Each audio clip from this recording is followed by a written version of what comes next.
Good, sounds good. Thank you. Welcome, everyone. We'd like to call the regular council meeting to order at 5 p.m. on November 22nd, 2023. Approval of the agenda. Before we approve the agenda, I'd like to make an amendment to the agenda that we move public input to the first 15 minutes of this meeting so that we can give public opportunity to speak to the topics on the agenda tonight before we go into our vote. So could I get a mover? Thank you, Councillor Reach. Thank you, Councillor McCabe. All in favor of amending? Sherry, thank you. Approval of the agenda, recommendation that the amended regular council meeting agenda for November the 22nd, 2023 be approved as amended. Councillor Butchell, Councillor Rich, all in favor? Okay, thank you very much. Recommendation that the minutes of the regular council meeting held on November the 8th, 2023 be adopted. Councillor Bush, Councillor Beach, Councillor McCabe. Who said that today? All in favor? Thank you, carried. Okay, we're going to go into public input. So we've got 15 minutes for public input. We want to make sure that, you know, everyone has an opportunity to share their concerns. And so if anyone wants to start with anything that's on the agenda. Go ahead, Steve. Thank you. Can you, when you get up? Gotta go first, right? Yes, perfect. Can you just let us know your full name, please? Thank you. Steve Schillinger, property owner in Sycamore. Thank you, Madam Mayor, Council, District employees. Steve, could I, sorry, I don't mean to interrupt, but because we want to get, we're going to give you everyone 3 minutes. 3 minutes.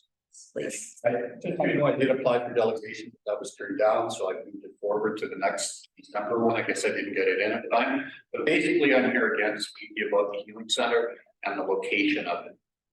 2 groups of people, one, the strata that I belong to there, and 2, community safer green space group of people. I don't know if you've seen any of the social media stuff lately that's been going around. I'm sure you guys monitor that, but it's some pretty hot topics, the healing center, in plus and minus, you know, considerations. Our agenda on this is for our groups, both our groups. We don't want to see any development at 200 Main Street.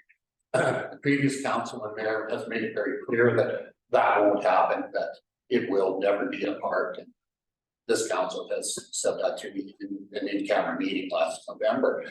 So moving forward with this, I just want to state again, now you're telling us we're over budget, huge. Taxpayers are going to pick up on that. We could go on and on. I could talk for hours on this. We've beat it up, scorned out of here. I don't know how many times. I'm not going to stop. I believe that this is the wrong thing for Sycamoose at this time. I agree wholeheartedly. We need a new medical facility in this town. Absolutely we do. But now I hear that even one of the doctors is leaving in February because the contract is up. So we're losing people. We're losing people moving to the community. We have no attainable housing or sustainable housing. We have no industry to speak of. There's some bars and, you know, the houseboat industry. What are we going to do with the healing center? I'm not against a medical facility. I'm all open arms, absolutely. I think a 20 million plus building for a town of 3,000 is out of control. I really do. Thank you. Thanks, Dave. Oh, one last thing.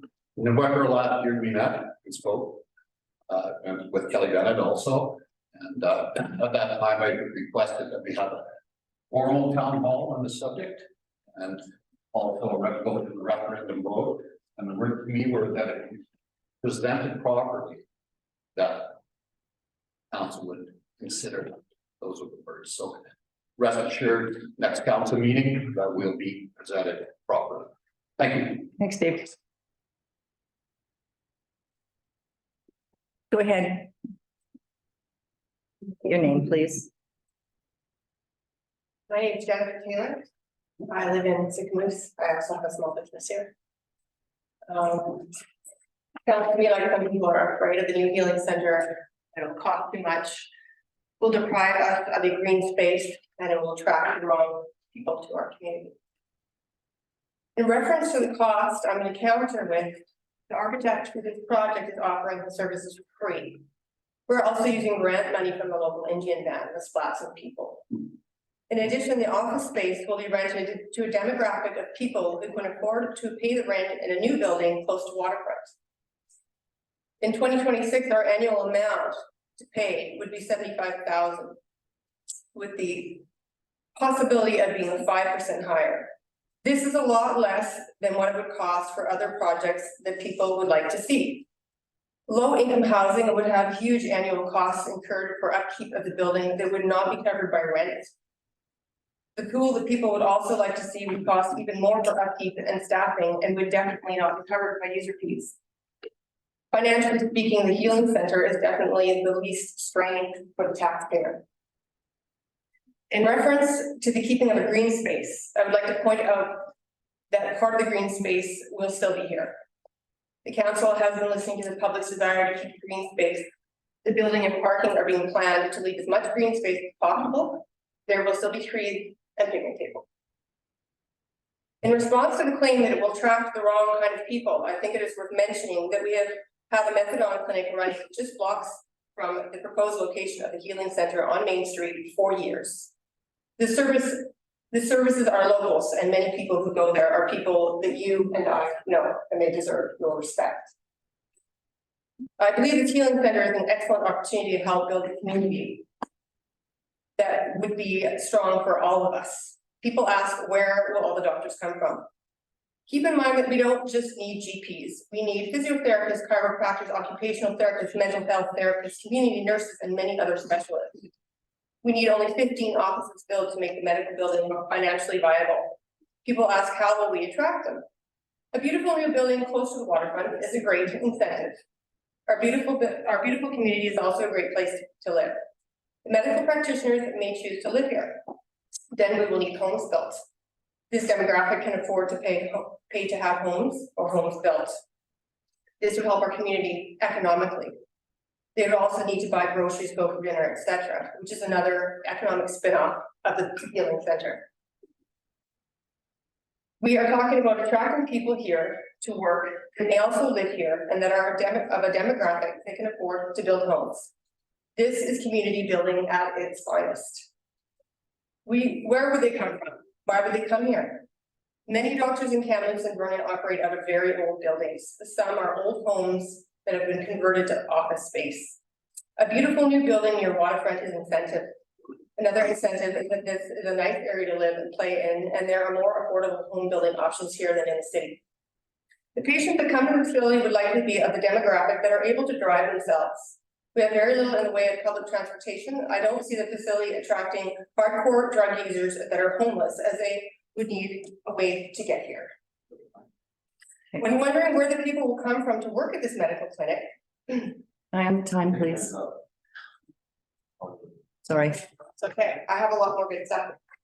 Thank you very much. Appreciate it. Thank you. Anyone else?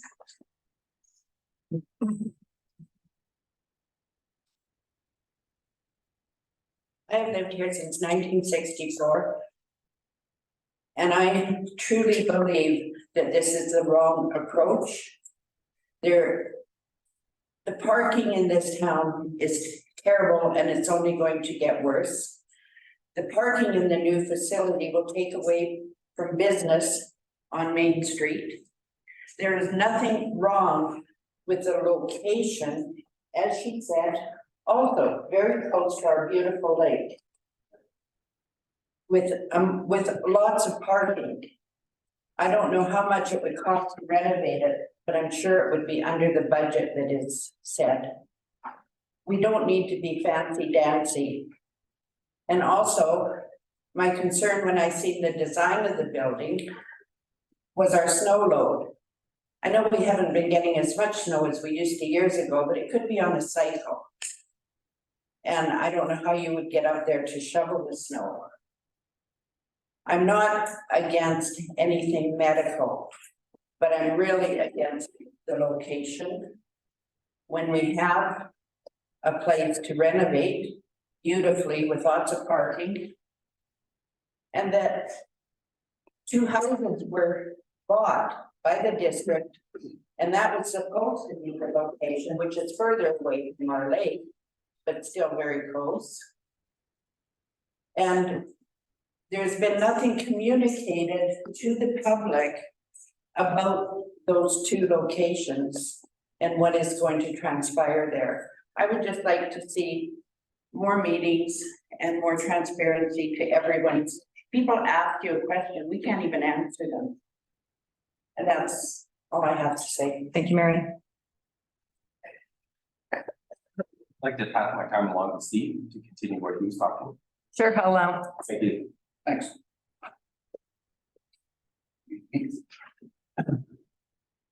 Well, just to reiterate some of the stuff that this lady said, I think was Taylor. First of all, I don't believe the Swatsea have the Indigenous peoples are contributing anything in monetary value towards this bill. It's they were actually needed, their signatures were needed as part of truth and reconciliation to get signatures to receive grant money from the government. They're not really contributing anything. In a nutshell, we basically donated $253,000, I think it was, the taxpayers' money back in 2015 to the Indigenous peoples from the Swatsea. So on that note, I would just like to say that we have to take everything in account here. It's a given we need medical, but is it a given that we also need to move forward, that we need to have our faith in the future? I don't really care about, like, everybody up here says, well, you own 2 units at the loss, big deal. It's not about that. That's investment property. I don't live there. It doesn't really matter. Maybe healing center is not my value. People trash on me all the time about that. That's not what this is about. It's about spending 20 million plus on a building that, in my opinion, looks like a monolith for this town. I mean, I've worked on projects that Douglas Gardner has designed in Red Deer. I've worked with Scott Dillers many times over the years. I know the people who I listen to in the meetings. I don't know, guys. I just don't think this town's ready for a regional healing center. I mean, everyone's got an opinion, of course, as am I. We need to let the public discuss this more. I think it's a pretty contentious subject, right? Why couldn't we go to Finley City? You can build a building there right now on that site, a beautiful building for $6 million. While the old ones exist and operating, and then tear it down. Leave the park alone, either that or move it back to the 400 block Main Street where the district of Sycamore's program was flat and became and blessed land originally.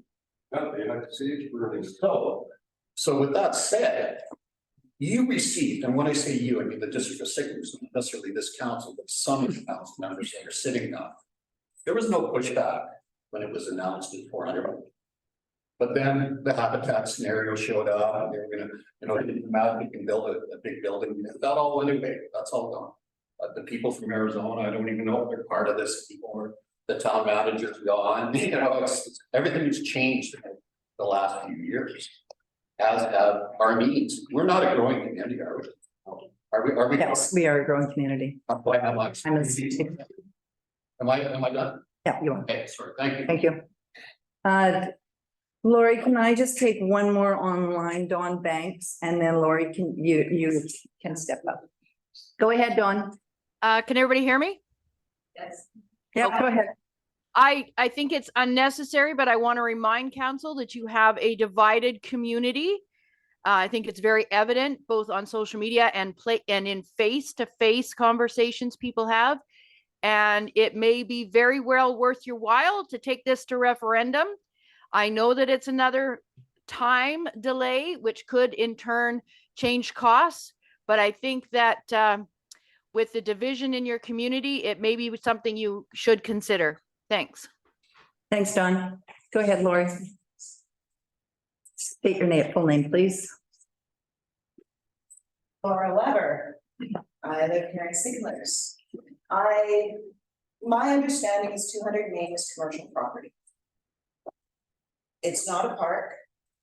It's meant for commercial property.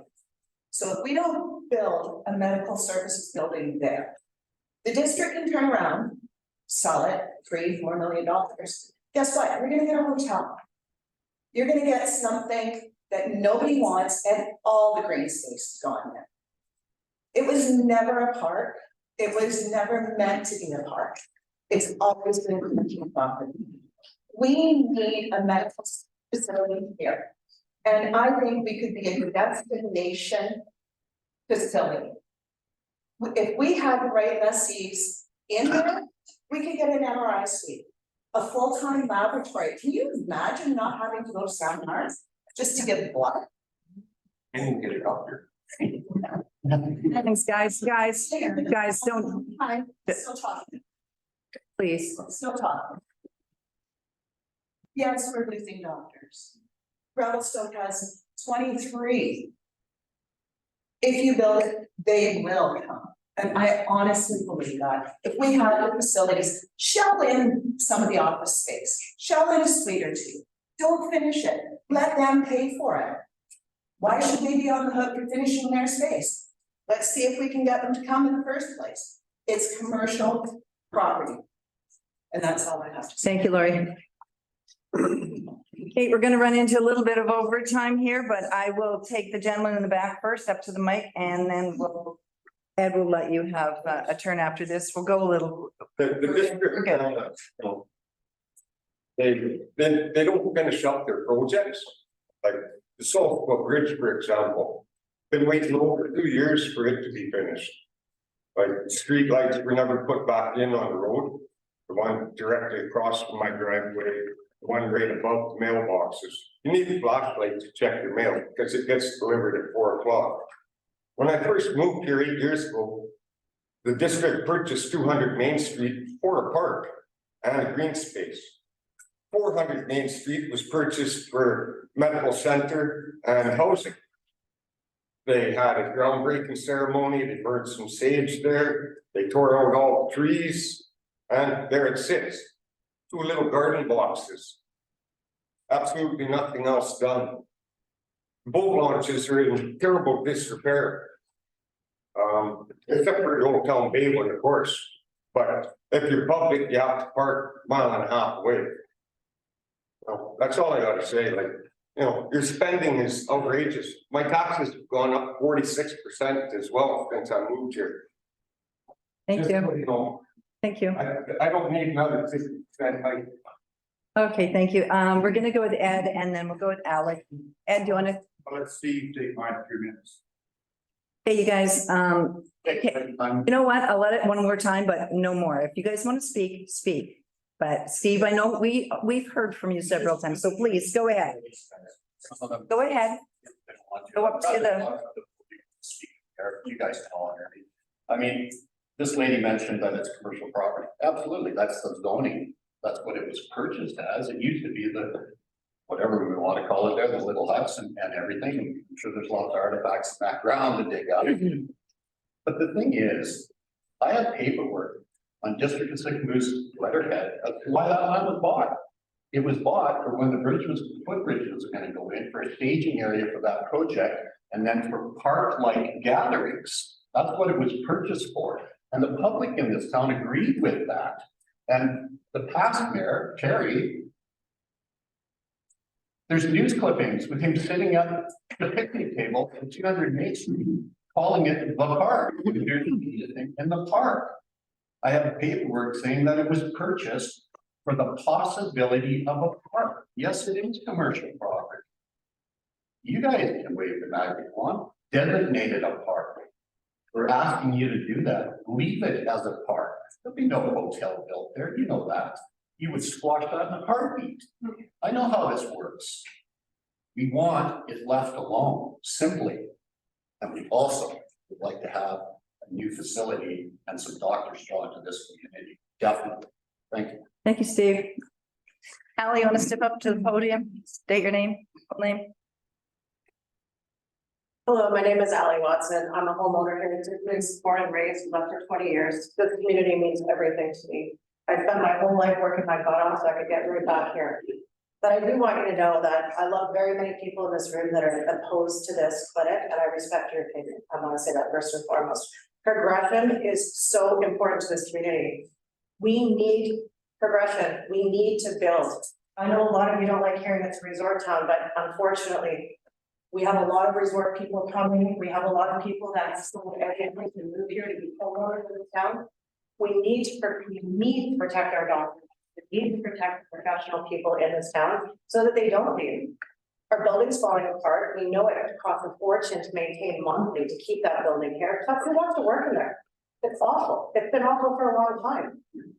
The money that we would be leaving on the table with that grant is astronomical. We are seriously cutting off our nose to spite our face by not considering what that opportunity could bring to this town. I will ask council and mayor, I'm begging you, please, on behalf of Sycamoose, can you do a better job of explaining to the people that live here what we're trying to build? There is all kinds of mixed opinions, mixed facts around the community. It's actually terrifying to know what most people believe. Can we not get a rendering? Can we not get some videos? Can we not get some facts as opposed to everybody's opinion on what this building will be? Because we've heard multiple times from multiple people what the facts are in this building, and it's simply not true. I mean, a lot of people on Facebook think it's a rehab center, which I actually wish it was. I lost my daughter 7 months ago to that addiction, so you know, attracting those types of people, they come in many different shapes and forms, and I'd be shocked if there wasn't one sitting in this room. So I do want to say, please consider, council mayor, presenting the community with a better idea of what we're looking at. It's really hard for people that are opposed when they believe things that aren't true, and vice versa. I might stand up here and believe something's true and it may not be, but that means that you're not doing a good enough job of presenting it. Thank you. Thanks, Helen. Okay. Anyone else? Well, Steve got to speak 3 times. Can I say one more thing? Okay, we'll give you 2 minutes. Okay. Vote for Sean and Henry. I just want to say something that's for my kids, basically, okay? This is basically for my kids, they are One here. after review. When wondering where the people will come from to work at this medical clinic, don't underestimate your local population. Our locals could also work at this new medical building. Community has done a wonderful job of paying it forward for our youth. The support that our schools have received has provided opportunity for our youth. 3 of my daughters have received scholarships and bursaries from graduating locally. This has helped to go towards money for their post-secondary education, in part because of this community. I now have 3 in post-secondary education. A new LPN will graduate this December. Part of her training is in community nursing. Community nursing helps to keep seniors in their homes for as long as possible, thereby alleviating part of the strain on long-term homes. Wouldn't it be great if one of the offices in this new building could be for community nursing? And we have the LPN already locally graduating. Another one of my kids is graduating in 4 years to be a mental health therapist, thanks to the community and the bursaries and scholarships they support for our kids. Our kids are of a different demographic. They're all different. Some of our kids might want to work in a medical building. They might want to be receptionist. They might want to be an office worker. They might want to be therapist. Thank you. Thank you very much. Okay, we're going to move into council meeting now. However, I would like all of you to stay. We have one item to take care of before we get into the healthcare center. So I'd really, really appreciate it. Ms. Kelly will clear up some of your questions and your concerns when she does the presentation. So I would appreciate that if you guys could just hang tough, and we'll deal with one more thing and we'll get into the medical center. Okay, so we're going to 23-255 ALC 515 Dogwood Avenue, and the recommendation is that council authorize a subdivision application to the BC Agricultural Land Commission for the property legally described as Lot 2, Section 31, Township 21, Range 7, west of the 6th Meridian, Kamloops Division, Yale District, Plan EPP 50410-515 Dogwood Avenue, to subdivide the subject property and create 2 new parcels with 1 remainder. Nicole, do you want to? Yep, through the chair. So tonight, to the next slide there, we're looking for a resolution from council to be able to apply to the Agricultural Land Commission to subdivide in the ALR, and that is for 515 Dogwood Avenue. Okay, so on the left there, that is the subject property. It is entirely within the ALR. And on the right, we have the OCP designation being shown as rural. On the left, The property is zoned, oops, sorry, too small for me. Agricultural and resource management. And on the right, we have just a floodplain being shown through the property. On the left, we have the wildfire mapping, so it's within the 2-kilometer wildfire buffer and then wildfire hazard area. Okay, so this is the proposal on the right. We have two 0.252 hectare parcels at the southern end of the property, and the remainder of the property will be 6.75 hectares. There is an existing dwelling on the remainder, and the 2 new lots are empty with the potential for a couple new homes. We've done internal referral comments. Building had no issues. They'll be involved when the building permits come in. Bylaw had no objections. Fire had no concerns at this time. And we've had actually quite a few meetings between the owner and the operations and engineering team. They will need to connect to community sewer and water. And there might be some challenges there, but I think we've worked through them, and I'll walk through that in the next slide. But one more point here. There's a couple photos on the left of an existing driveway off of Dogwood, or at the east end of Capel, into the proposed remainder lot. And both lots are proposed to be accessed off that existing driveway instead of any new construction within the ALR. So I've thrown this in, the 2 lots are outlined in red. So I'll talk about the one on the left. So they will have to have sewer and water connected off of Dogwood. And the one on the right will also need sewer and water off of Dogwood. And so they're proposing a easement over the lot to the left to connect the 2. And sorry, and then for the driveway, so the left lot technically abuts Dogwood Avenue, and they could have a driveway there. But right now, it's proposed to have access by easement, and same with the lot to the right, access by easement. The lot to the right is probably more important in terms of the easement, because they also technically abut Holly Avenue, but it's not constructed to district standard there. And so if they were to use that dedication, they would have to build it up. But what we're proposing is that they would use the existing access, the driveway there, so that there's no new construction in the ALR, which could help an application to the ALC. So lots of those details could be worked out in the subdivision application with the district. We just want to get past the point with the ALC to try and get the approval so that we can work out these finer details. That's it. Thank you, Nicole. Council, any comments? Board, Ian, do you guys want to make go ahead, Ian. Councillor Bailey. Thanks, Madam Mayor. Oh, by the way, your video is off on your end, just to let you know. Anyways, I just want to say that I do support this. You know, we had the proponents come before planning and development the first time, then they pulled it, and then they came back.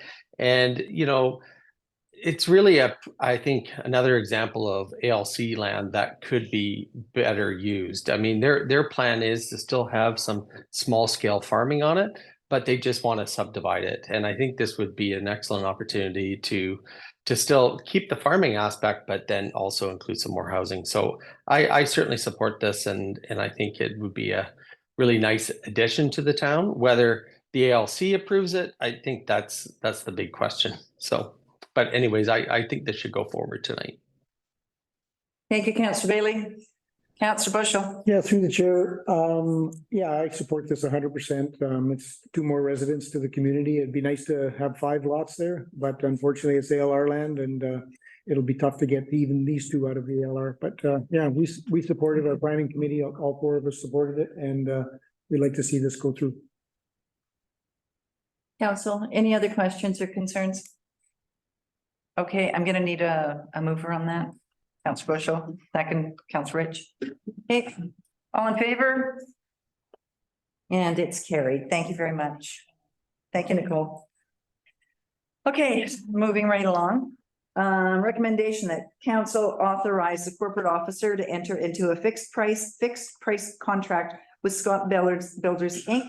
for the construction of the Shuswap Healing Center building shell and site works for the amount not to exceed $6,319,543 plus GST. Could I get a mover? Councillor Beach. Councillor Rich. Okay, Kelly, and Kelly, as you know, some of the information presented is a little inaccurate, so I'm hoping that you can clarify for everyone in the gallery some of the issues at hand. Thank you.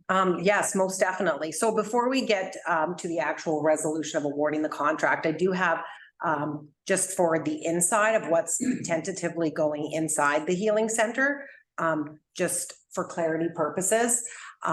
So right now, we're at a stage where we have a fixed price contract for the building shell and the site works. If anything, we can work on a few change orders on allowances. I'm not going to go deep into the weeds of the details of what makes up the 6.3 million, because we had a finance meeting earlier on today. So we went through everything in line item, but I'll talk high level. So we're fixing that price in. And then we are just doing some tweaks on the interior, and then Scott Builders are going to tender out that. We've got a preliminary estimate, and then we'll lock that price in, assuming we proceed tonight with the resolution. We'll lock that in the new year. So right now, this is the lobby area. It's about 700 square feet, and this green space here is about 3,000 square feet of community space with bathrooms here. This area, enter over here to get into the medical clinic side, and there'll be doors here and here locking the medical area off from more of the community space and their traditional healing space. So this is I think it's about 1,300 square feet of traditional healing space that you'll have access outside, which is for our Indigenous partners and for Indigenous and non-Indigenous people. And we're working with Splatsin and other First Nations partners to make this space ventilated appropriately to help meet their needs. And so this community space will be able to house up to 250 people based on the size of it, as well as the number of washrooms. It has an accordion here, so we're able to shut this off into 2 smaller community spaces or 1 larger one. It'll have doors outside here and doors outside here, as well as patio that goes here. So we, if there's ever any kind of larger functions, there will be room through the lobby, in through the community space and outside. This will be a great place. I'm just talking to Interior Health to have do vaccines, to do like flu shots in here, or to have training sessions. We can attract AGMs and different other type of things within the community space. So that is about 3,000 square feet. Then I'm going to walk over here, and by the way, this space, the contents are going to remain the same. They might just move around a little bit. This isn't the final interior, but the purple offices are for doctors. So there's enough room for 4 healthcare professionals, whether they're a doctor or a nurse practitioner or whatever they may be, for each to have an office and 2 exam rooms. So 1, 2, 3, 4, plus a procedure room in the corner. Then there's offices for 3 behavioral health. Sorry, can I interrupt for a second? Yeah. The screen isn't being shared online. Can you? Oh, definitely that. And Big no. Yep. sorry. No, that's very important. I'm sorry I wasn't sharing that. Okay, there it is. And so the purple is the doctor's offices. So there's room for 4 doctors, or nurse practitioners, health providers. And then these light colored ones are behavioral health spaces. So we will, so our existing medical clinic will come in here and operate here. Right now we have 2 doctors and a nurse practitioner.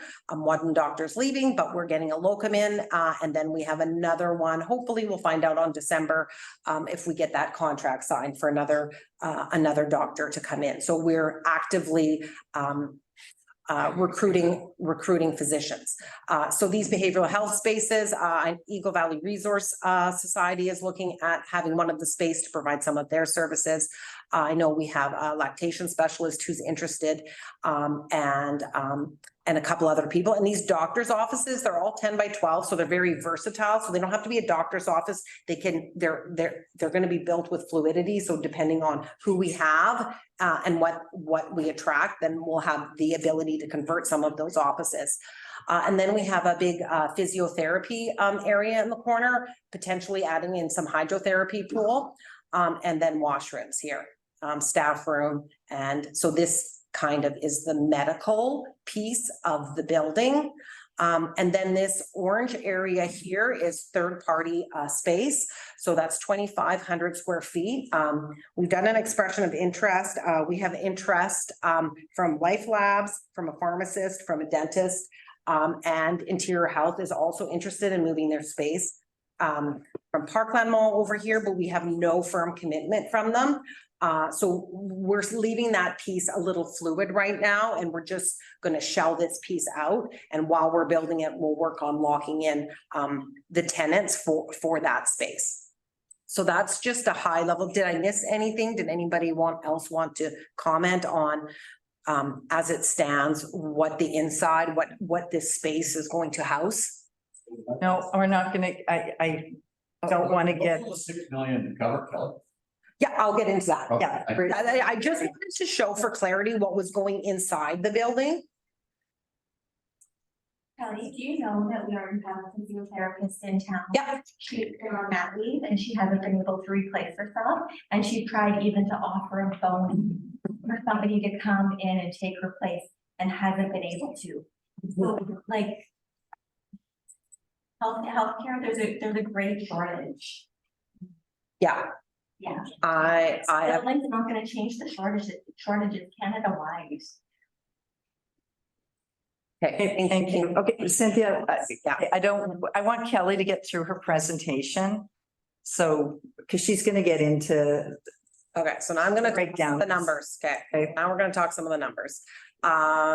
So this here is, and I'm not gonna, it's a big, for the cost breakdown, and this is for the building shell and all the work on the site. Here's a breakdown of all the costs. Total 6.3 million, of which there are areas here where we have allowances. So if we're less, we'll be able to do a change order to reduce the overall cost.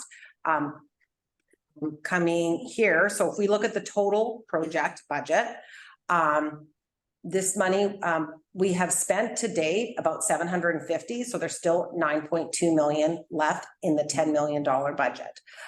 So this pre-construction stuff has mainly been done. This 8.7, 6.3 is for what we are awarding tonight. For the building shell and site works, we have some firm pricing on there that our contractor has tendered out. And if we award it today, then he's able to lock in those prices so they don't increase. And then the interior shell, we have an estimate of about 2.4, 2.5, which is a pretty, I know Scott Builders was our last committee of the whole and went over this information. And they're pretty confident that's a pretty reasonable price to come up with 8.7 million for the actual construction of the building and the inside. Then we have some additional about 250,000 extra for contingency and site monitoring.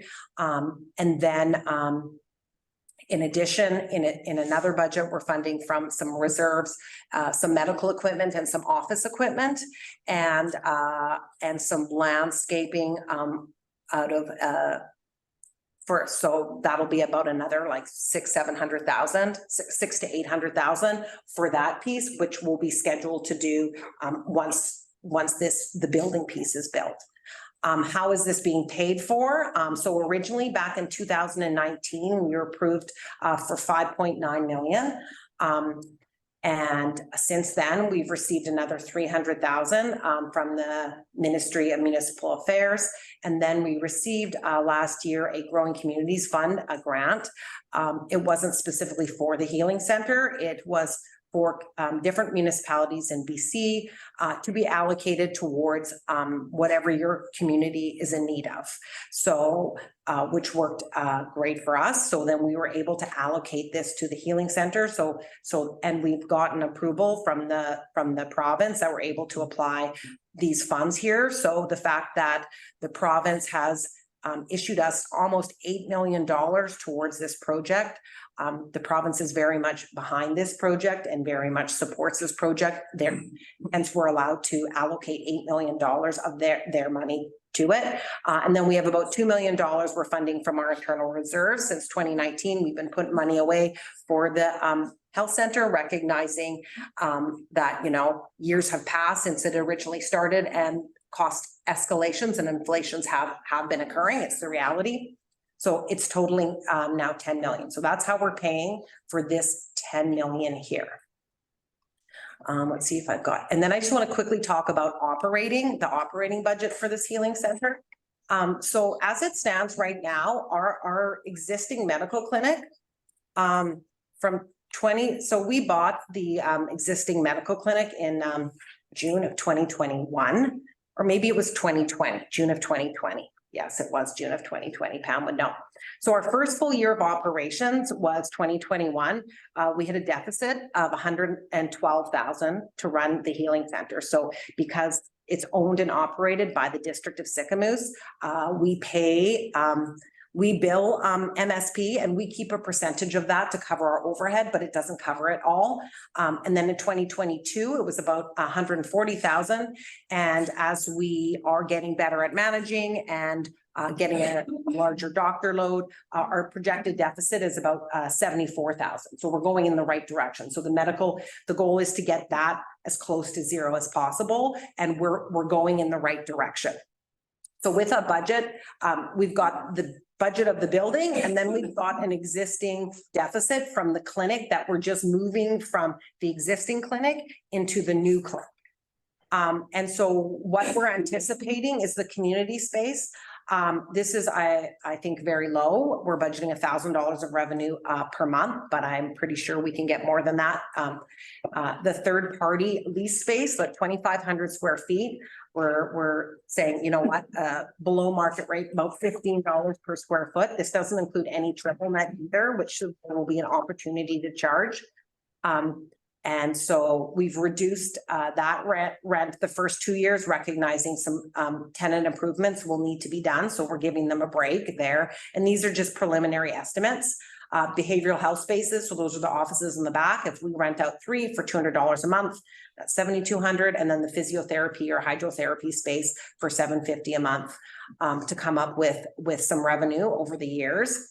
And then our operating costs of the building are approximately $70,000 to $78,000. And I feel like they're pretty reasonable budgets. This building here is just over 14,000 square feet. And we know how much it costs for us to run and maintain this building. So that building is a similar square footage size. And we made these numbers larger than what it costs to operate this building. And at the end of the day, the first few years, there's a little bit of a deficit of the building, but then it should pretty much balance out after that.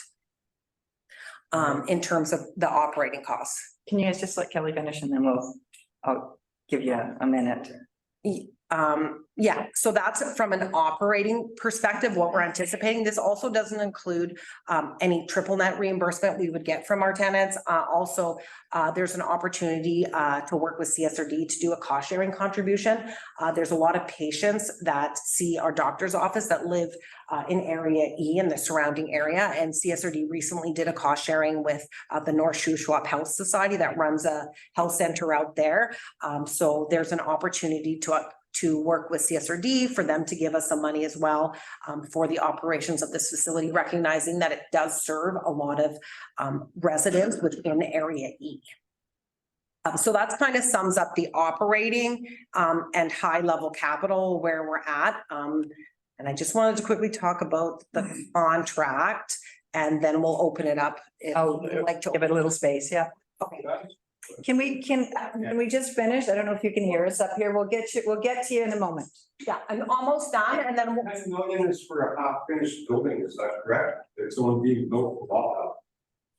No, it's complete. 10 million here. Oh, let me pull up this one again. I gotta make sure I'm sharing it properly. Sorry. So the people online can 10 million, and it also does the parking lots and all the outdoor stuff as well. 10 million builds the whole building, does all the paving, and this building, like in Sycamoose, we're in a floodplain. So this building has to be elevated to 351. So that means that the dirt needs to get scraped by 7 inches.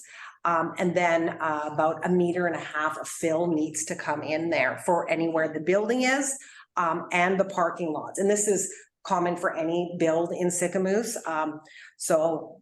That adds cost to the construction, the concrete and the gravel work needed. But the $10 million finishes everything in here other than the orange space which will be leased out to a tenant. So the 10 million includes all the inside works and outside works, other than this orange piece, which will be just roughed in. So the 10 million is another half-finished project, not a complete project. Well, but they don't have the funding for $2.5 million or. Okay, you know what? I'm gonna let Kelly finish and then we're gonna open it up and one question and make sure we're not repeating the same question and we will address them. And I thank you guys for your patience. I know that you're passionate about this. So are we. So, and another part of our community is as well. So I'll be fair. Let's let Kelly finish and then we'll. I'm almost done. Okay, and then I just wanted to put it out there in terms of the contract for 6.3, which is the building shell and site works. So they, Scott Builders, sent the proposal out to 220 trades, suppliers and vendors in BC and Alberta, received a response rate of about 40%.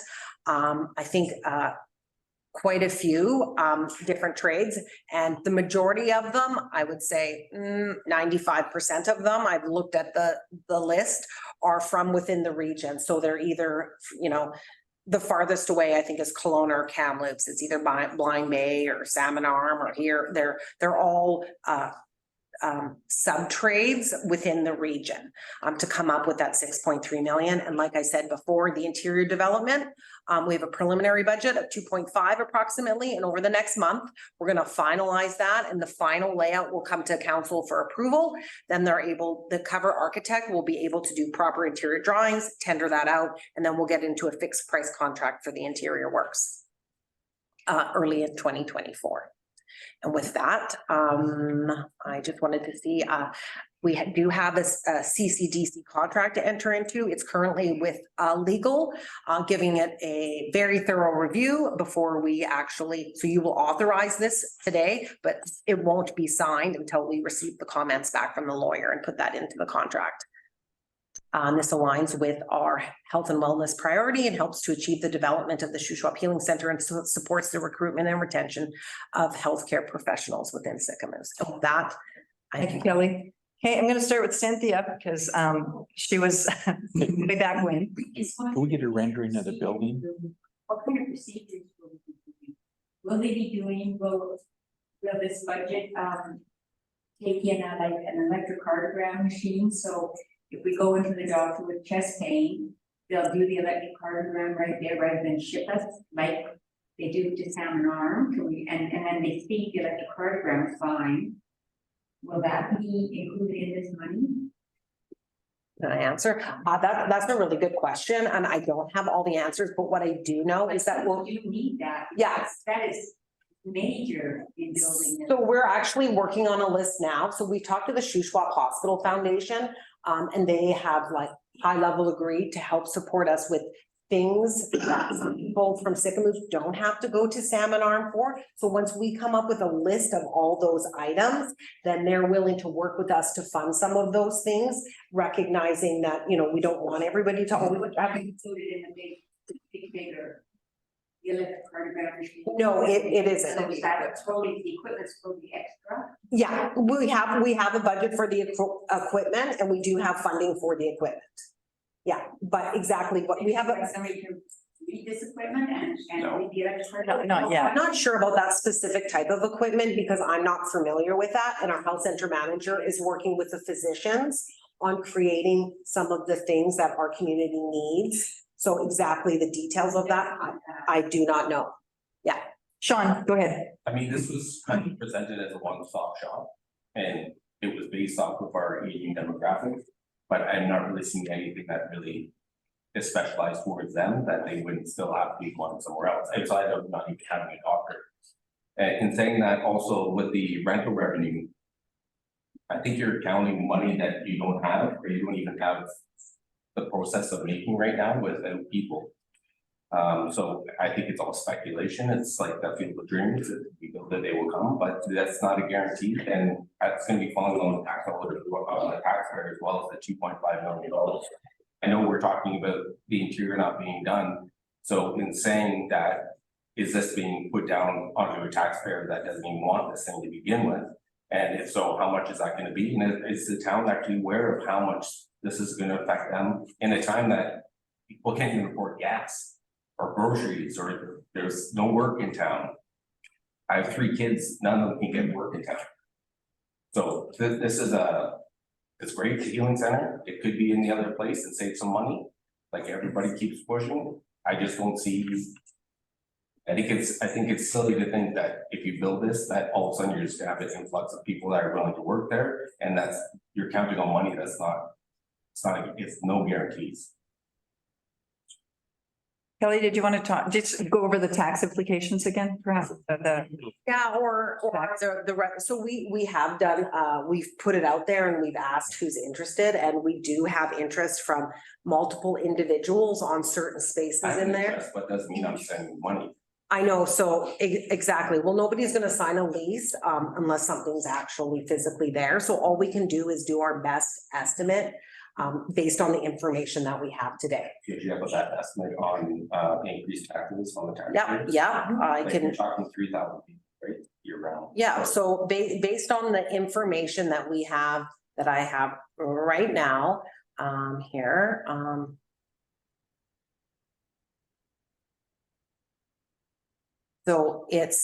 so right now, so I've got year 1 because we don't really know, we don't have a crystal ball. We don't know exactly when this is going to be done. We don't know exactly when it's going to be starting right now, but I'm assuming 2024, maybe half of 2025. So year 1 would be half of 2025. So take this and divide it, by half, right? So starting in 2025. So right now we budget for basically an $80,000 deficit with the existing medical clinic as it is. And based on the information that I have as of right now, I believe then the best additional estimate would be another 25,000 in year 1, which is a 0.5% tax increase. And then if those revenues don't come in? Well, then it would change.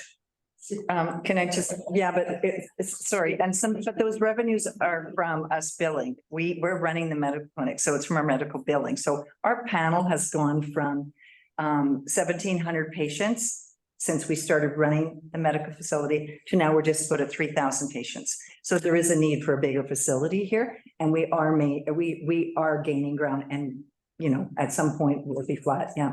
And I already have a significant interest for people wanting to use the community space and rent it out for way more than I've got it in here. My revenue numbers are very low. They don't include any triple net. They don't include any. I have been hyper conservative on all the revenue numbers. Ally, go ahead. Just ask, what are we paying right now for that dilapidated building that we're operating out of? It costs about $50,000 a year. And what does that cover? Does that cover propane? Does that cover? Yeah, it covers, basically anything to hold it like this, right? Insurance, snow removal, propane, hydro, whatever, all that, those type of things. So this building we're estimating is about 70 to 80, right? We've got some inflation going on there. And that building is about 50,000. Okay, do we have an estimate of like hypothetically, if we were to knock that down or renovate whatever we needed to do, if it was the right decision. Have we done an analysis of the money that we would lose in grants and everything else, and if we were to, because from what I understand, that money that we're getting as a grant is not applicable to any other building. So if we don't build it at 200 Main Street, we're losing that money, is that correct? Not necessarily 200 Main, but not to reno and gut finless it. Okay, It wouldn't so we apply still to need that. a new building. Yeah, Like that we would need to, necessarily. yeah, correct, and we'd have to go through a consultation process with our First Nations partners and. That's the thing, like, I feel like we're losing a ton of money if we're not using those grants, because, you know, and also it beautifies downtown, which is what every city wants. It does. Thank you, Ally. I'm gonna take Steve and, sorry, Parking stalls are there on. Steve, can you do this? Oh, thank you. Kelly, how many can you have a rendering of of the building? And Kelly, can you just Think of the quickest spot of where to look for the most. I say 47? I want to say 47 or We've gone over that a lot, but there's a lot. 45. 45? I don't know. 46? Why? Try to find the most recent. Capital project. Where?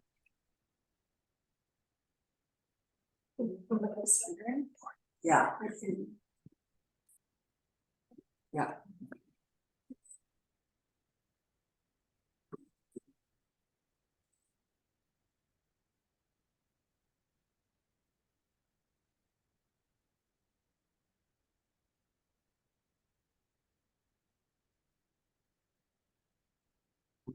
One other thing about the building plan, that there is no accommodations in it.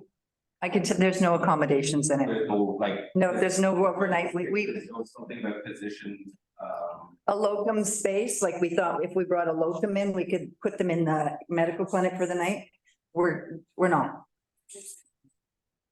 We're actually, I don't think this is in camera, but you know what? We're actually looking at when we build across the apartment building with a commercial down below.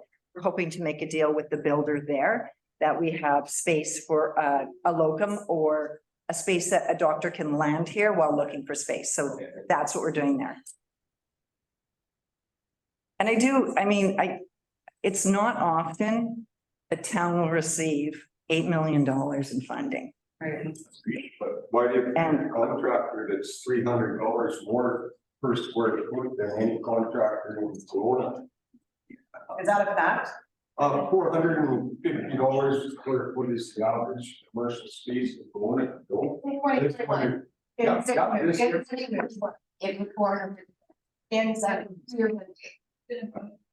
So,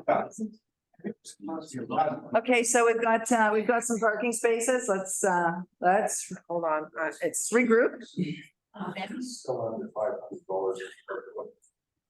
Yeah. About 700. I want to say there's 47, so there's the parking here as well as here. This have 20 over on this side, parking lot. Order, please. Thank you. 20 plus 24, so 44 parking stalls. So is that parking at both ends? Yeah, so 24 over here, 20 here, and then there'll be angled parking in front of the healing center. So this will add additional parking. Order, please. Excuse me. It's really hard for everyone to hear if someone is talking at the same time. And I think this is really important. So I think that sidebar conversations, I mean, if you want to come out the door, that's great. But I think it's really important right now that everybody hear what's going on here. So sorry, Kelly, 47 spots. Yeah, 44. So 24 over here, 20 over here, and then there's a bunch of more angle parking in front. And what's not on this plan, which I have a revised one, I just under the pressure can't seem to find it, but there is a retaining wall and a outside area that comes out here. So you'll be able to go outside and have like kind of some deck nice space out this way. And the green space is still there. The trees, most of the trees are still there. More than half of the site is still remaining undisturbed. Okay, we'll take one more from the gallery and then we're gonna go to council. Go ahead, Ed. Have you checked with other contractors, what they figure they're building for? How many contractors did you have on this? I think, Before bids come in, or? yes. Yeah, so Scott Builders did, they've contracted, subtraded it all out to local people. They were the lowest bidder? Yeah, so we did this back in the day, but it was an expression of interest. How long ago would have this been? Back in 2019, where we were looking for a team. So a builder, an architect, a healthcare specialist to help us navigate through this whole process of designing this healing center. So it wasn't just like we were looking for a builder, we were looking for a combination of people. So we were analyzing each response in a team format. And so the team that we chose had Scott Builders as the builder, but they've sub-traded a lot of it out to people within the region. Okay. Steve and then Lisa. Okay, just to kind of mention on the square footage cost thing, there's things that drive that. One is location, proximity of community layers. We don't have a lot of trade rates. It's gonna drive the square footage price up. Land cost is gonna drive it up. Population is gonna drive it up. There's many things.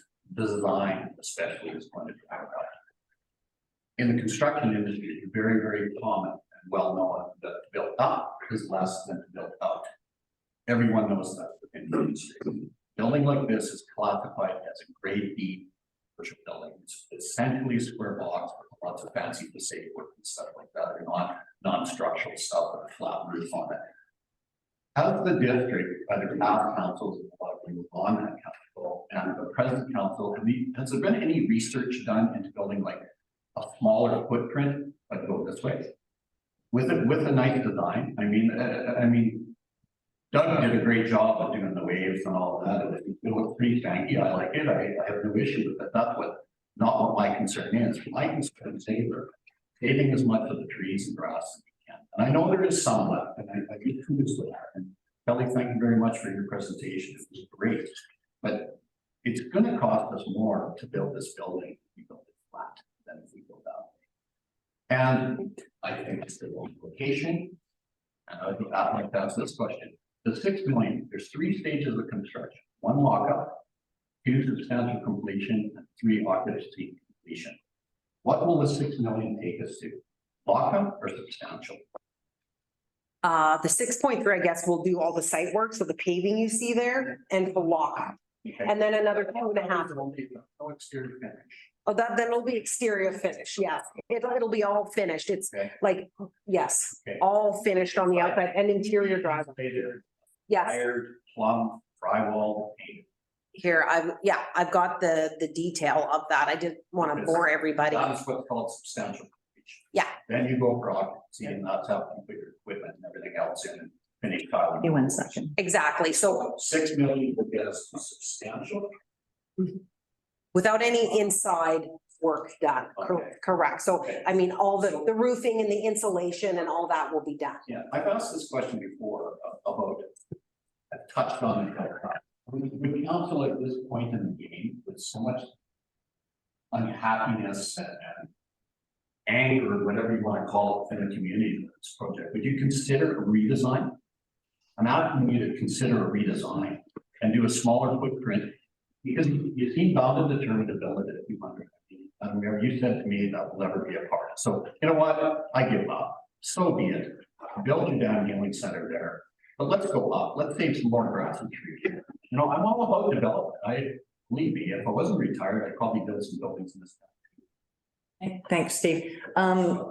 Lisa, can I just get? No, go ahead. No, it's okay. Okay, great. Councilor Dave. I just wanted to quickly say, we're going to vote on a fixed price contract for the shell of the building, completely finished and the roof and everything. So there won't be price increases. It's a fixed price contract. So Malcolm, is that a no to the question then, that council would not consider a redesign at this point in time? That's the question I would say council probably would not, and I can't speak for all of council, but I would think that the cost to do that is just gonna be phenomenal. It's cheap. I know, I'm a tax and structural engineer, could we give you a number on the building in a week? It's, yeah, I understand that, but we're into the process right now, so go ahead, Lori. Money, we need the grant money, build it at 200.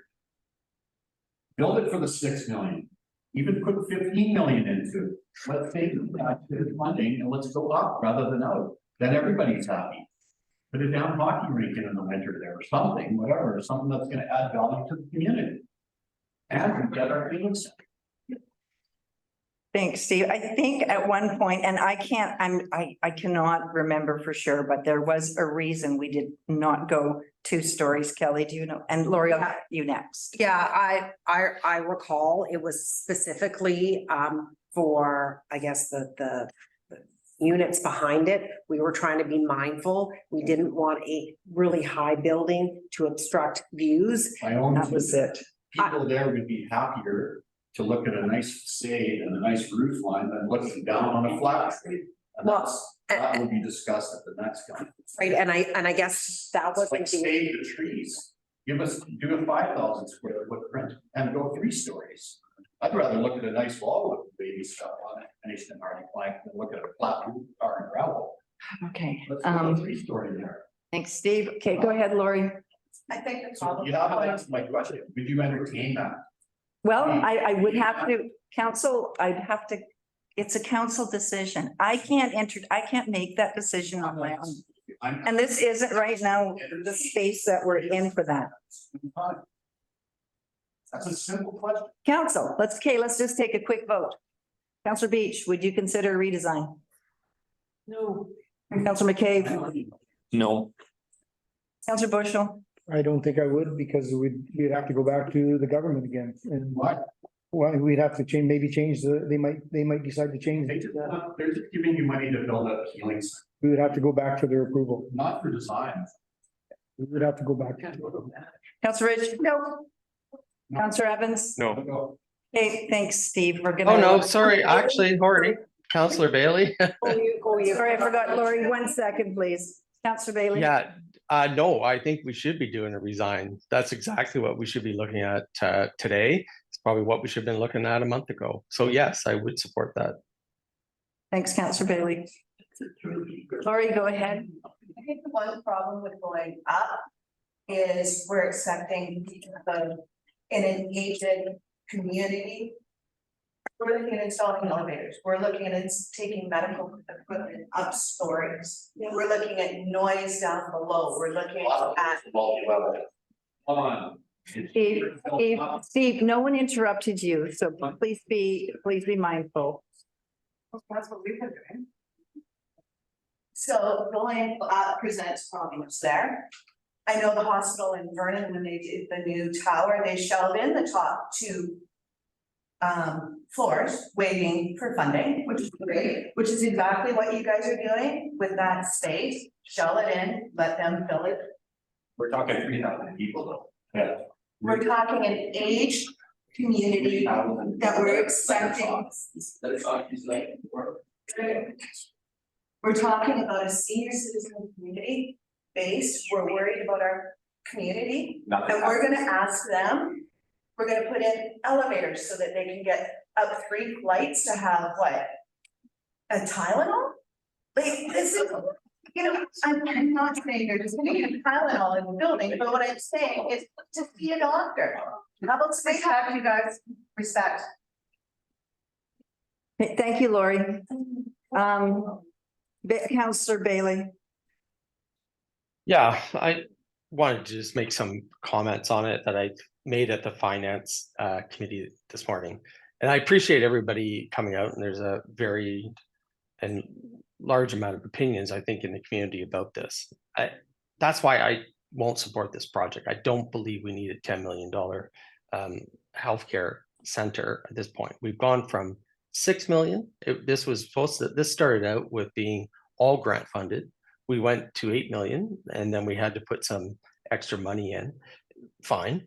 And now we're up at 10, where we're actually even having to put our 1.73 million that we got from the province that we could use for any number of different things that I would prefer to use for housing. And now that all goes into one project in Sycamoose. I don't think that's the right approach. We also need to consider here the site issues. Council is fully aware of all the potential problems that are on this site in terms of archaeological issues. That is a major risk for this town. It's a risk that I don't think we should be taking. We could easily go over budget on this. And to say that this is a fixed price contract, well, true, but there's exclusions. And the exclusions is if we hit anything archaeological on this site, that expense would come to us. We do have a little bit of wiggle room. We do have a little bit of, reserves, but we actually know that the next level of archaeological investigations we'd have to do on the site is extremely expensive. The site itself, half of it, is already been identified as being archaeological sensitive. So there is zero, or there's no certainty that when we actually start constructing that we don't find further ones. So that's a risk that I'm not prepared to take, and I don't think we should take. I think the other part of this is this project should be something that unifies the community. I've certainly been trying since I've been on council to get behind this, and I'm sorry, and I thought I found a pathway forward, but when the costs explode like this and that we are using all our available resources on one project, I find it hard. I find it impossible to get behind it.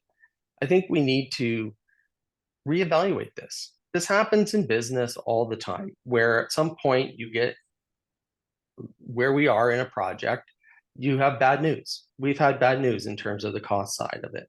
There's no reason why we can't pull back a little bit and say, hey, we're going to take a quick look at this.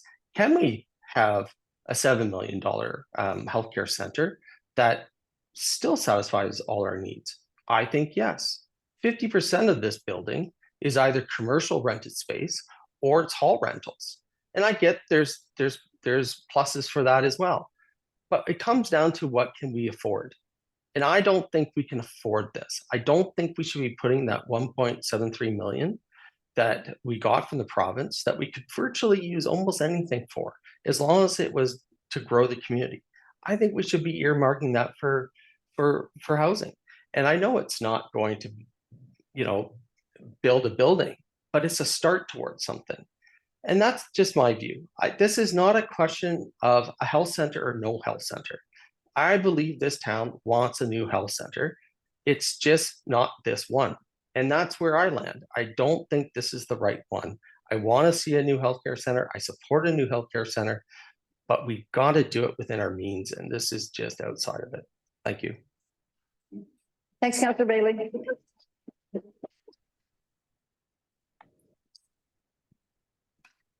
Okay, so I'm going to go to council now and get council comments. So council comments.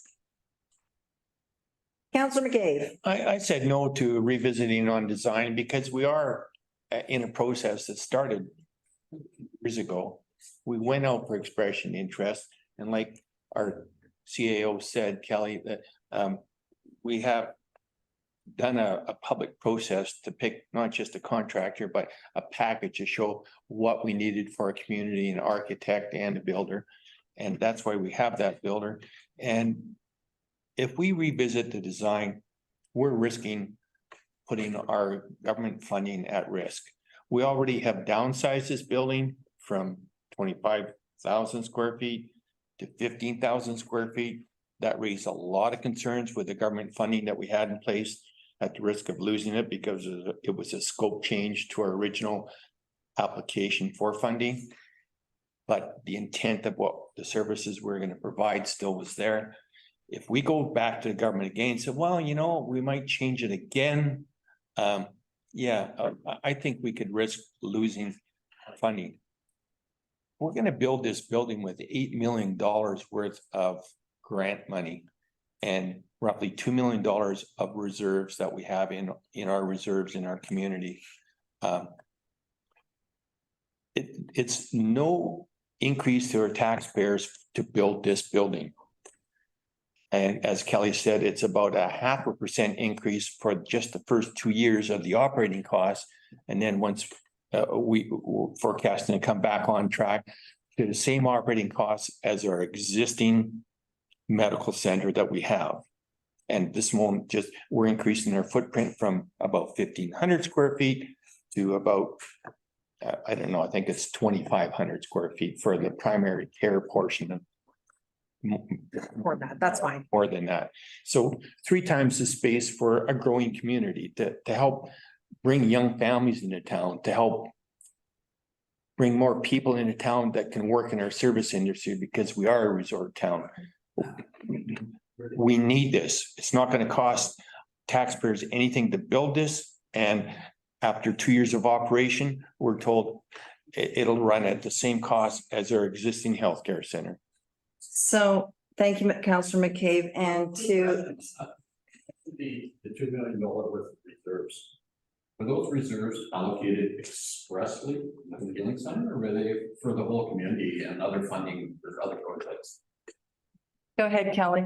Yeah. I'll address. Yeah, so as the chief financial officer, we have annual requirements that were specific amounts. So we put 620,000 each year into capital reserves for roads, equipment, lots of different things.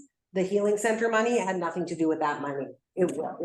So it didn't take out, it was specifically for the health center. It wasn't out of a different bucket. But not the 1.7. So the 1.7 we received last. This is where it's like a play on words. You know, it's not. Yeah, it was specifically for health sector. Well, what about 1.7? Well, yeah, we could have spent that anywhere, but it's so that I think this has to be like spoken. Can I just interject for a minute? I think there's confusion. When Councillor Bailey said we've used all the resource money. No, So this, you said the 1.7. yeah, I'm gonna, Correct. Help is being put towards a healing center, but she's saying that it was allocated specifically for The question was for the $2 million, not the 1.7. No, we're not. The question was for the $2 million, and Kelly answered that. 1.7 is a different pot of money that was. So that's still going towards the healing center, when it could go anywhere. That's true. That's true. So that's the play on words. No, Yeah. it's 2 different sources of money. 2 million from our reserves, 1.7 from the government and grants. We're not getting any. Excuse me 1 second, Steve. Steve, excuse me 1 second. Over years. excuse me. Honestly. The 1.7 was the community grant funding. But the money that, the money that's been allocated to this has been being put in reserves since we started building or starting talking about community center. It's not money that we're pulling up, it's not. Shania, can I finish? Oh, this doesn't make sense. So the money that we're using has already been air tagged for the healthcare center. The money for the equipment has already been put away for the healthcare center. These are reserves that since we started talking about the district of Sycamores, since we started talking about the healthcare center 5 or 6 years ago, we have started putting money in reserves for this project. USD is us. Correct, all of us, me too. Right. Yeah, me too. But I didn't say we did that. And we're back. You don't have to. Or you can be elected council, you did have. I didn't elect him. I elected him. Yeah, okay. Okay, does anyone, yeah, okay, let's move on. Any other councillors? Councillor Beach, do you want to add? Councillor Bushel, go ahead. Yeah, I just want to say, we don't take this decision lightly. I mean, as if. A lot of your shoulders if this goes wrong. Oh, sure, of course, it's Yeah. like building a home. You could build a home nowadays, a home up on Bayview. I mean, you couldn't build a home up there for $400 a square foot if you, in today's world. So we're going out on a limb here. But we know of 3,000 or 2,800 or 3,000 people that live in the community. There's a lot of people that want this. I know there's a few people that don't want it, but we have to look after the community. And I really support the project. I've supported it from day one. Location, it doesn't matter to me if it's 200 Main or it's at the 400. It wouldn't really matter over at Finlayson. It's something we need if we're going to attract new doctors. and new physicians. Let's call a referendum then and let each and every taxpayer in this community make a decision. We've consulted on this. Can Councillor Bushel finish, please? Consulted on this for years. And I mean, you can't get a better website that tells you everything about this medical center that we're doing. So what I'm saying is, It's me. we are gonna vote tonight on the $6 million on the shell. And we're voting on behalf of the community. We're not voting just for the people that are here. We're voting for the whole community. So So I'm just saying it's a tough decision, but it's something that we've been working on for years.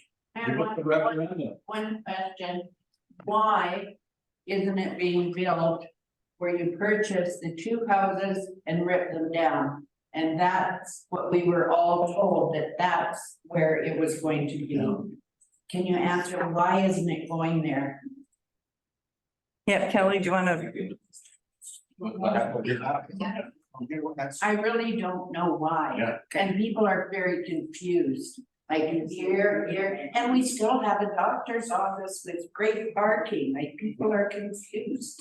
That's where the pushback started, is when you changed. Yeah, so there is some confusion around that, most definitely. So in our grant application, we did have it at 200 Main Street. That was the land that we owned. And then over time, we bought some land over here, and then we thought, okay, well, maybe we'll move it over there. And then we were presented with an opportunity from Habitat for Humanity for a housing project. So then we modified locations. At the time, with all the information we had, it made the most sense.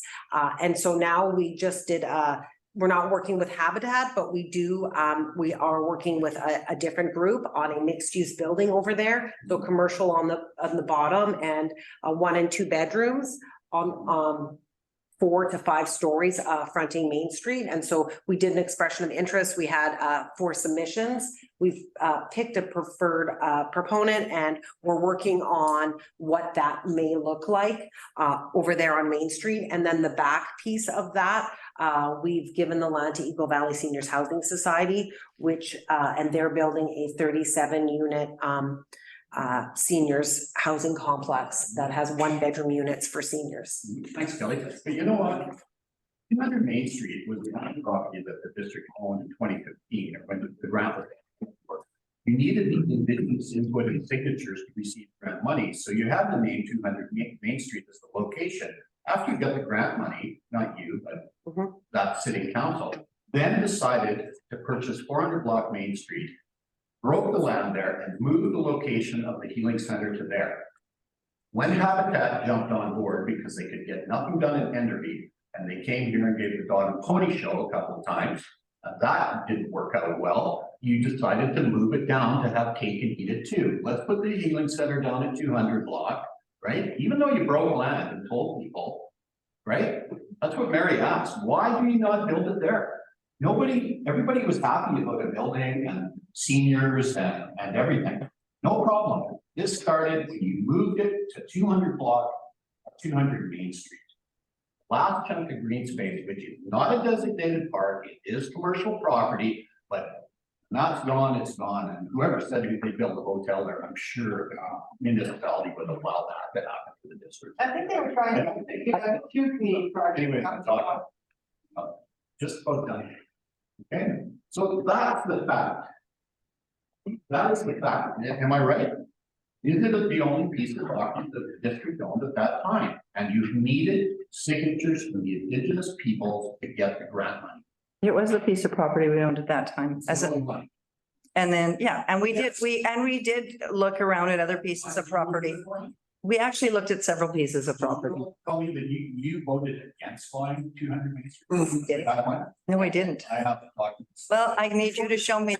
I didn't vote. You know what? And I'm just gonna call point of order here. Sorry, Steve. I'm gonna call point of order because we're off topic now. So, council, do you have anything else you want to add? Council Evans. Evans. Yeah, I was just gonna say, having been on council now for 5 years, I I can say that we've really put a ton of time into this and we've done our best to do our homework and Suggest you be quiet. Hey, point of order in the gallery. folks, we operate by Robert's rules and so the person talking gets to talk. And so I really feel good about this project. I know change is hard and it's difficult. And I really believe this is a great vision. And I know this is going to be good for our town.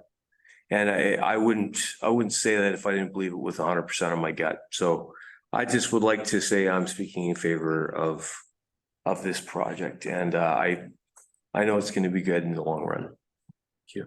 Thanks, Councillor Evans. Councillor Rich, did you have anything you wanted to add? Through the chair, one, I'd like to thank everyone who's been respectful and listened and taken the time to listen to what everyone has to say and respected opinions, because I think that's how we're going to move forward as a community. I am new to council. I was very on the fence on this, and I have done, I don't know how much reading and research and spoken to people about what this health center means to people in our community. I've been in Sycamoose 50 years on and off, but this has been my hometown. And I don't know how many people travel outside of our community and realize what a gem we have being able to phone up and get into a doctor tomorrow. Because if you are in Salmon Arm, you're looking at a 6 to 10 day wait to see your family doctor, if you have a family doctor. And we need to protect that as much as we can. And that's not for us today. That is for our children and the following children. So I always look at a 40-year plan.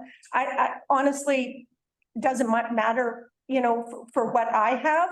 I'm worried about what my kids have and what their kids have. And like Mary has said, she's been in this community, her grandkids are in this community.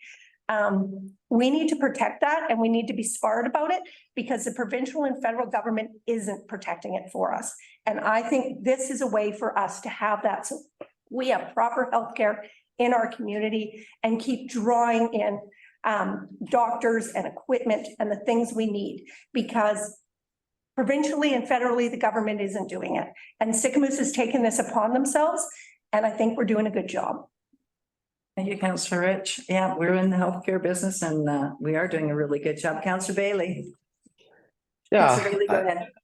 Thank you very much. Thank you, Madam Chair. And I just wanted to make a couple more points because I really think we need to zero in on this point. We're not talking about, or at least I'm not talking about, healthcare center or no healthcare center.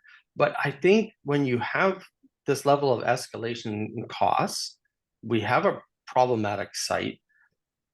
I kind of implore council to, why can't we take a month and take a look at what a potential redesign would be? Why can't we take a look at something? You know, we originally were okay with $8 million. Why can't we look at a healthcare center that would be somewhere around 7 and 8 that could still fit our needs? And I mean, you know, this debate has gotten really passionate and there's a lot of different aspects that are coming into it about the, you know, the site. That's always been controversial right from when it kind of moved. But you know, if we step back from all that and strip all of that emotion out of this decision and try to make a business conscious decision that is taking care of taxpayers' money, when you have these cost escalations, that's a big red flag to me. And that's all I'm saying. I'm saying we should step back. We could go back to Scott Builders, ask them for some extensions on this if possible. But if not, then we should take a look at the redesign and try to get the price down. And that's really all I'm saying. I still think we can get the community together on a healthcare center, but I don't see that they're together on this one.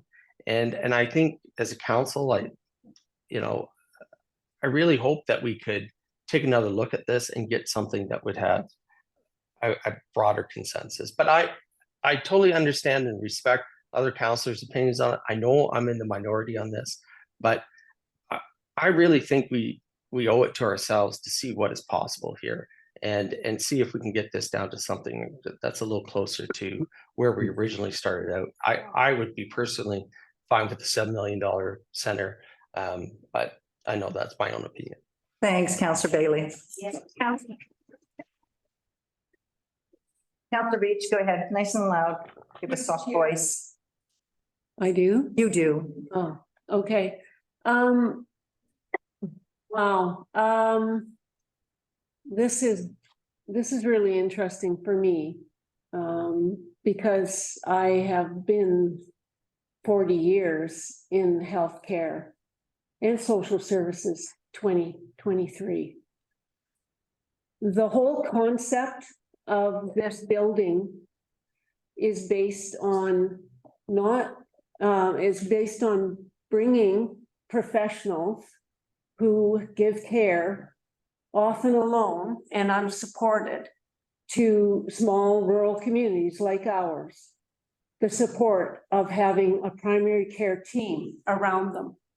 The whole premise of a primary care setting like this is that we're bringing behavioral health, mental health, psychology, nurse practitioners, doctors, nurses, psychiatric nurses, all onto into a team environment where they can support each other and stay healthy and not get burnt out. And believe me, I know about burnout. So we have an opportunity here because there's no one else doing anything quite like this. No, there isn't. Right? There is no one else that has a facility that has pulled together the same services and access as we are going to be offering this community and area. I think you will really appreciate it. We need to get it done. We don't need to delay it by a redesign. And I believe that it will bring professionals in, it'll keep them healthy, and it'll bring people. And it's built in a way that it can be its own economic driver, which is really important. It's a beautiful building. It hasn't used up all of what you call your park space. There's still beautiful space there. So I can't, and we need housing. So we've got to do that project as well. And it needs to be somewhere, unless you wanted that downtown. And, honestly, this is something that I know from experience we need, and I understand the professional needs. So I believe this building will bring professionals to our community to keep caring for us and for the area. Well, we all agree on that. That's a given. We need that. I agree completely. Other than one small statement that you're against the redesign. What was saying to you and then. Steve, please make your point quickly, and we've already we talked about the redesign already. Okay, go ahead, Lisa. I worked in healthcare back in Ontario, just outside of Toronto, for almost 20 years. And I worked before the pandemic. And then everybody knows after the pandemic, the healthcare crisis has become even worse. Before the pandemic, the healthcare crisis was extreme. I worked in 3 hospitals, always short staffed, always burnout. Never enough people to work, never enough people to drive. This is in the Greater Toronto area. That's not going to change here in Sycamore, even if it's a beautiful building, even if we have beautiful dreams. You cannot find people to work. It's a problem. You're not just going to draw those people in. It's a beautiful building. I'm sorry. It's a dream. Lisa, go ahead, Councillor Evans. Thank you, Madam Mayor. I would like to call the question. Okay. Do I have a seconder on Councillor Evans? I think I have to go through this process if Councillor Evans is calling the question. Go ahead, Sarah. Through the chair, you have a mover and a seconder, so. I So think we're that's good the to question, go? The call to end the. It's just a debate. point of order. You don't need. Okay, all right. Let's call the question then. All in favor? Opposed? I'm opposed. Carried. But thank you all for being here and your passion and we appreciate you being here. Thank you all. Thank you all.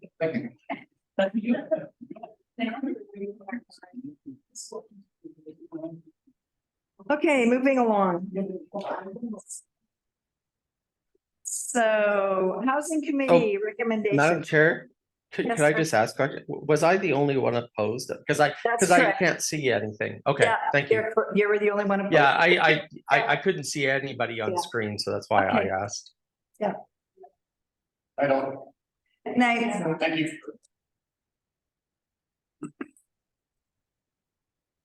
Okay, recommendation that a housing expression of interest be completed in 2024 to seek proponents interested in providing dwelling plans for the district of Sycamoose. Could I get a mover? Counselor Evans, could I get a seconder? Counselor Beach? Nicole, do you want to take it away or who's taking this one? Maybe a member of the housing committee can speak to it. Oh, sorry, Bianca, do you want to go ahead? Oh, can I just add a point quickly? Just information that's just dropping down, me and Nicole passed it on to me. The province is starting to put together housing plans. I'm not, if anyone wants to talk, we just got announced in the last couple of days. So just keep that in mind during our discussion. That what they're trying to do is also give some standardized plans that anyone in the province can use to decrease costs when it comes to housing plans. So just I'm discussing this point, it's pretty much hot off the press this week. So can I ask this question? Does that mean, because we're spending money to get plans to do this, does that mean that the government will have a library that we'll be able to choose from and we don't have to spend this money? So right now we're doing what we've currently set aside for in this past year is at 16,000 for carriage homes. Looking at the drawings, I'm not sure we can pull it up.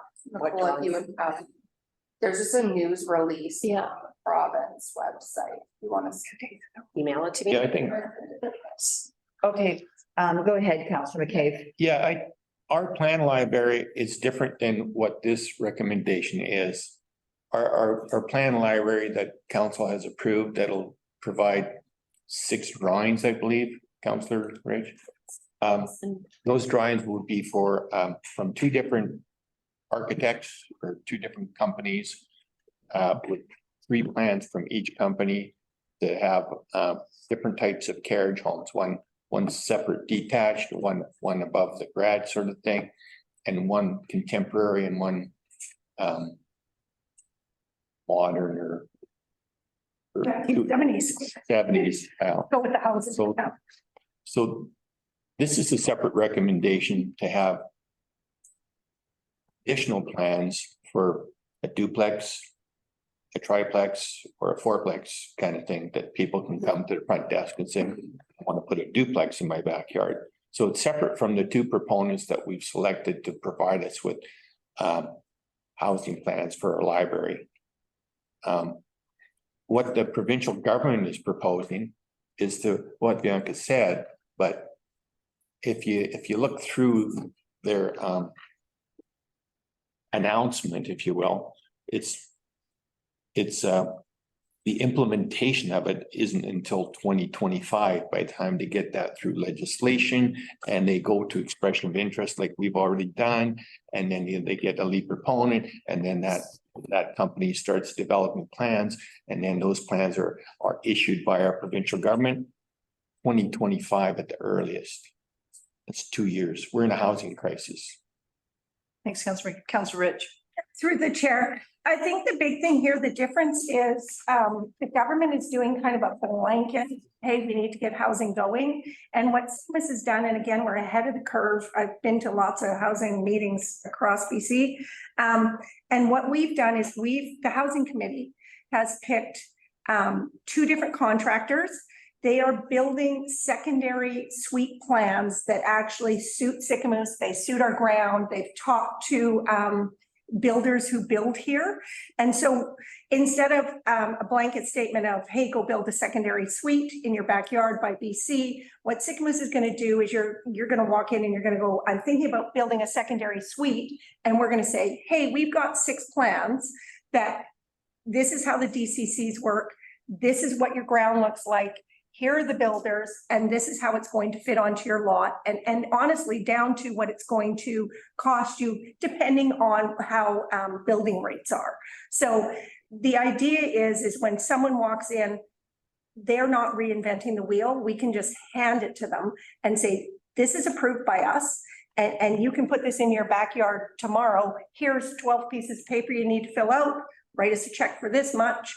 Here's a few builders, here's your electrician, and now go build it, your secondary suite. So we have more housing in Sycamus. And the government isn't doing that. What the government's doing is saying, the BC government is saying, we need 3 plexes and 4 plexes and we need more housing, and the community needs to let that happen. So we've gone to the next step with the housing committee.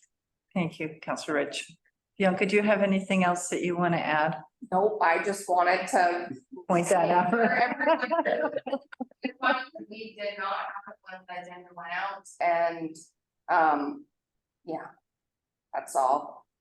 Just so you make. Sorry, this is passionate. I am fine with it. Whatever you want to do. All right, let's call the question. All in favor? Carried. Is Ian in favor? Yes, I am in favor. Thanks. Okay, now we're going to go into correspondence for information. Does anyone have any correspondence here that they want to speak to? Or do you want to speak to the Minister George Heyman? Through the chair, yeah, thanks very much, Madam Mayor. Yeah, George Heyman, the minister, actually replied to a letter from our mayor. And yeah, they're indicating, he's indicating to his staff to get that Owlhead Bike Park application going. So I'm sure That's great. We're gonna see something happen pretty quick here. So thank you very much for getting that letter out. Good job, finally. It's gonna happen. It's gonna happen here. Okay. Anything else anyone wants to speak to? Y'all speaked out? Done. If there's nothing else, we're gonna call this meeting. I'm going to adjourn the regular council meeting. I would like to make a motion to adjourn. I want to be the person to adjourn this thing.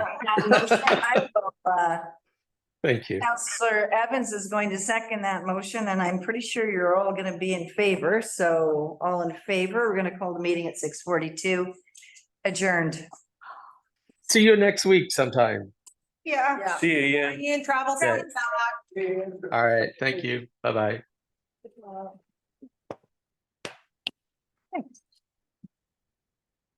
Thanks.